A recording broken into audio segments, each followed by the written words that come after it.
everyone. Hope you guys are taking care of yourselves. I am so excited for this video. Thank you for being here. I have a big box of fruit and veggies right next to me, and we're going to be making some vegetarian snacks. If you guys are new here, my name is Karishma. Hello. I talk about climate change, I talk about sustainability, and living an eco-friendly lifestyle.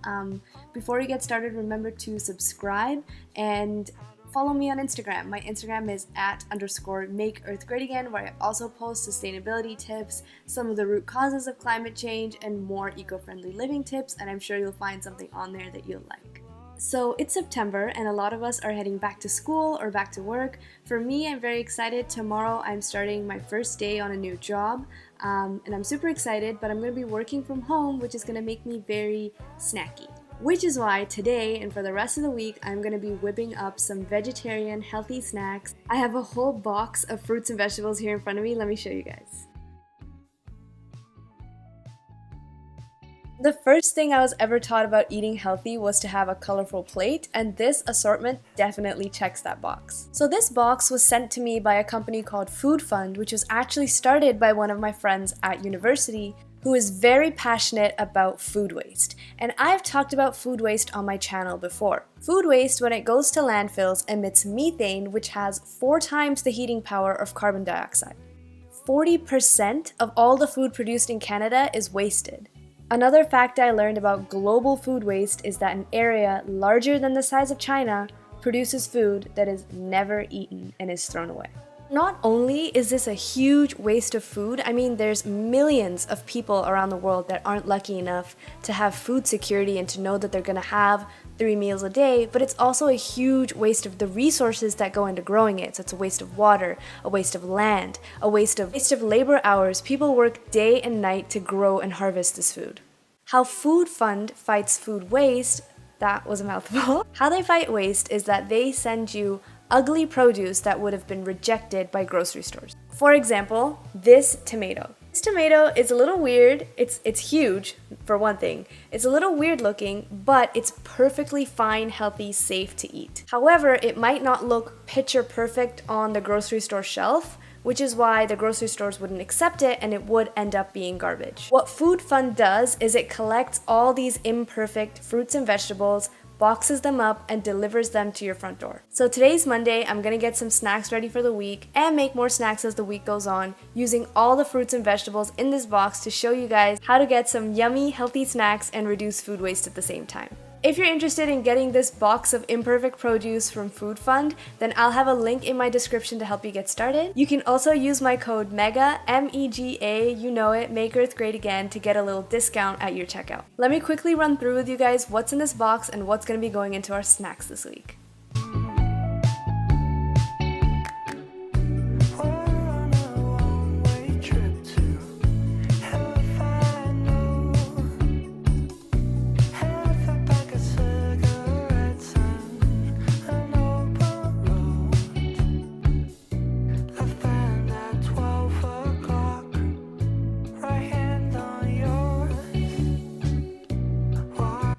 Good morning everyone. It is Tuesday, long weekend's over, and it's my first day of work.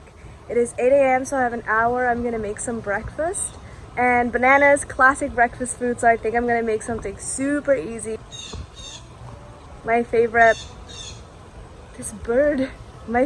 banana and almond butter bites.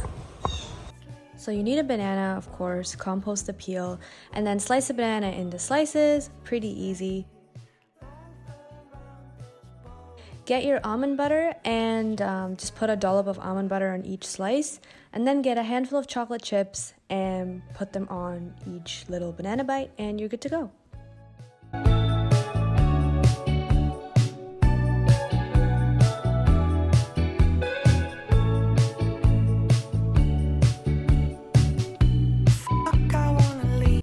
Good morning everyone. It is, oh my god, I literally don't know what day it is. It's Wednesday, and for breakfast today I'm having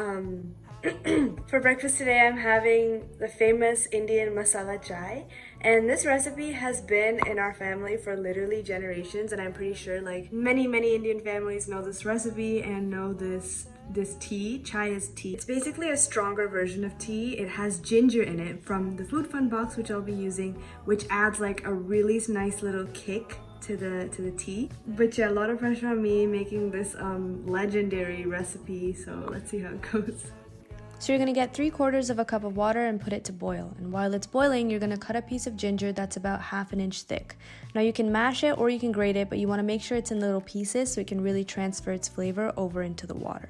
Then you're going to add 2 tea bags of orange pekoe tea into your boiling water. I cut the tea bags open so I don't get extra microplastics in my tea. You're going to watch the pot really closely to make sure the tea doesn't boil over. While it's boiling, you're going to add a pinch of cinnamon if you want, and as soon as it's about to boil over, you're going to add 1/3 of a cup of milk to cool it down. Keep a close eye. As soon as it's about to boil over, take it off the gas, add as much sugar as you'd like, and pour it into your cup through a strainer. Compost the remaining tea leaves and you're done. The color's golden.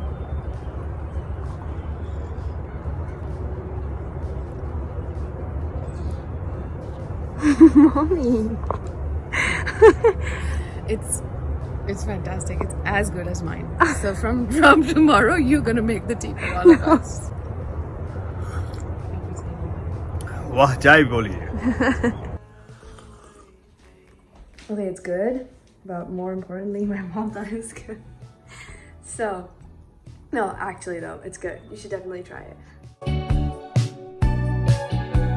Hello everyone, it is Wednesday afternoon. I just finished work and I'm in the mood to make some dips. And I love dips because they're kind of a no-brainer. You can eat them with chips and veggie slices like carrots and celery. So let's get started using some of my Food Fun produce to make dip. I think I'm going to start with a classic tomato salsa and I'm going to show you guys how to do it. Super easy. You just need a few ingredients and throw them all in the blender. You're going to start with 2 cloves of garlic, and a lot of people don't know how to peel garlic, so essentially you just have to cut the 2 ends off and then the skin peels off pretty easily, and then just pop it in the blender.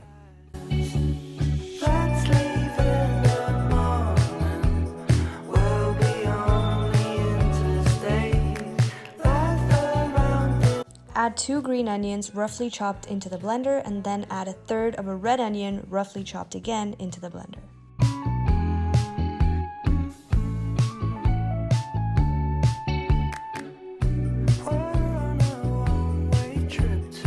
Then depending on how spicy you want your salsa to be, you can add 1 jalapeno, 2, or none. Then you're going to garnish with 1/3 of a cup of cilantro, some cayenne pepper, some cumin, some lemon juice.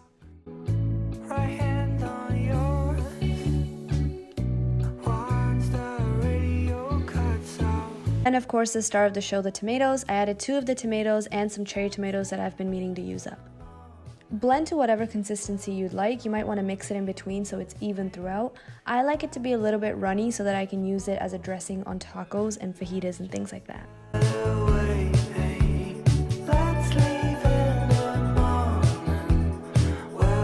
Next we're going to be making some baba ghanoush, which is a Middle Eastern, I'm pretty sure, eggplant based dip, and it's a lot like hummus, but it's much creamier and it's a little tangier. So I'm going to show you guys how to make that with the eggplants that I got in my Food Fun box and the lemon and some other things, but we'll get into it. You're going to need 1 large eggplant or 2 to 3 medium ones, and you're going to slice it into slices that are about 1/4 inch thick, and then you're going to put them into a bowl and sprinkle them with salt and let them sit for 10 minutes. Then rinse them, pat them dry, and lay them out on a baking sheet.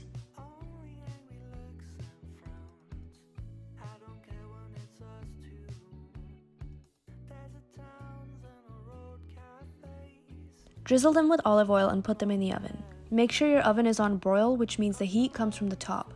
550 degrees Fahrenheit or 290 degrees Celsius should do the trick. Leave them in there for 20 minutes and flip halfway through. When you take it out, quickly fold up the corners and edges to make a packet and leave it for 5 minutes to keep the moisture in. While you wait, add 2 cloves of garlic, 2 tablespoons of tahini, a handful of cilantro, and some lemon juice to a blender.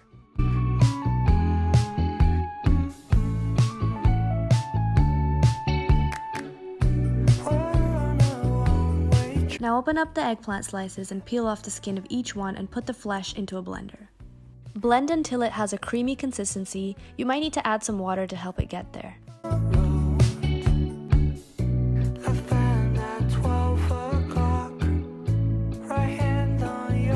Garnish with salt and pepper, a little bit of olive oil, and you're good to go.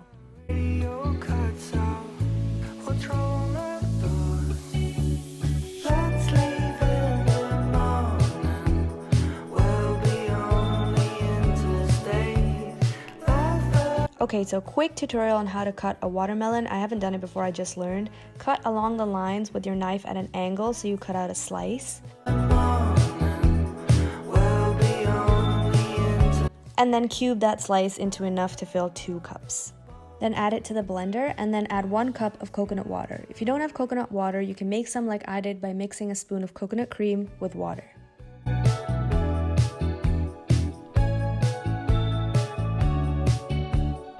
Then add 1 tablespoon of maple syrup, or more if you like it sweeter, blend it up and pour it into the popsicle molds.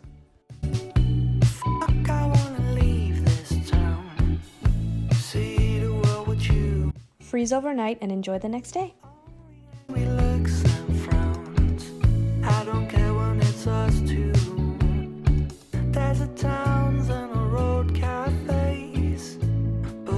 morning everyone, it is Thursday and I am craving something sweet for breakfast.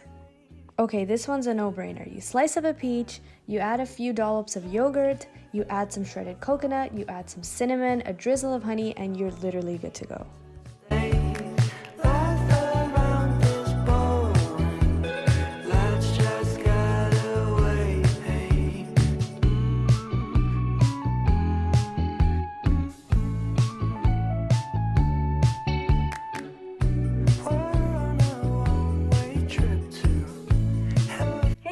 It's Friday and we're gonna have fries. Not your regular fries, because if you know me, you know I don't like fries very much, but we're gonna have carrot fries and they're gonna be oven baked, so they're gonna be extra healthy and you guys are gonna love them.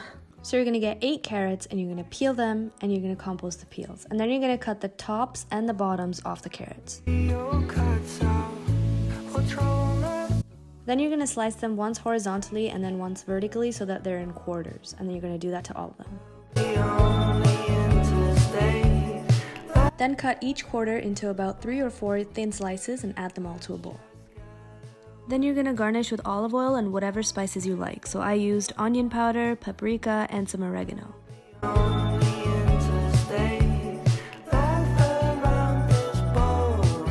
Mix it in really well, get your hands dirty, and then lay them all out onto some foil to put in the oven. Your oven should be at 425 Fahrenheit, which is 220 Celsius. Put them in there for 20 minutes and turn them halfway through. And that's it.